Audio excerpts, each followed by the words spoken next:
Première pratique du cécifoot en Espagne dans les années 1920, officialisé en France comme discipline sportive par la Fédération internationale du sport pour personnes aveugles en 1996, le cécifoot fait son arrivée à Ménil-Saint-Laurent. Ce projet s'est articulé autour de réunions avec les parents. On a fait aussi également des questionnaires avec les enfants, des échanges, et c'est eux-mêmes qui ont décidé de pratiquer ça. Et ça s'est déroulé aussi sous forme de stage pendant les vacances scolaires, où on a pratiqué aussi du football de sourds. Et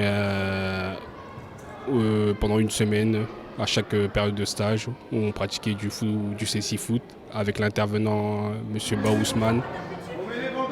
C'est une belle action, les jeunes apprécient et en plus c'est au-delà de la sensibilisation sur le handicap, c'est aussi des valeurs qu'on transmet. Donc il y a aussi pas mal de choses qu'on travaille, l'écoute, l'attention, le respect de l'autre.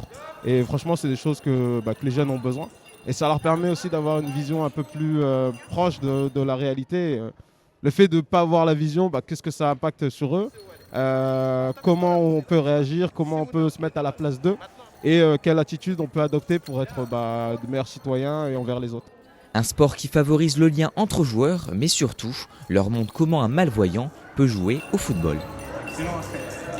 Le cécifoot va les amener déjà à prendre conscience des réalités de la société, l'écoute de soi, l'écoute de ses partenaires,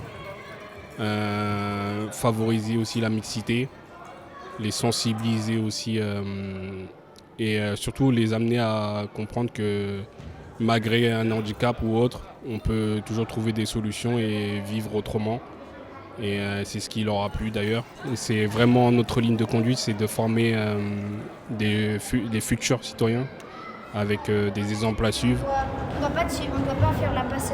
On a choisi cécifoot pour un peu c'est un peu pour soutenir les personnes aveugles. Par exemple, si le coéquipier il est loin, comment dire que c'est plus difficile de l'atteindre quand on a les yeux bandés que quand on a les yeux pas bandés. Et c'est quand même difficile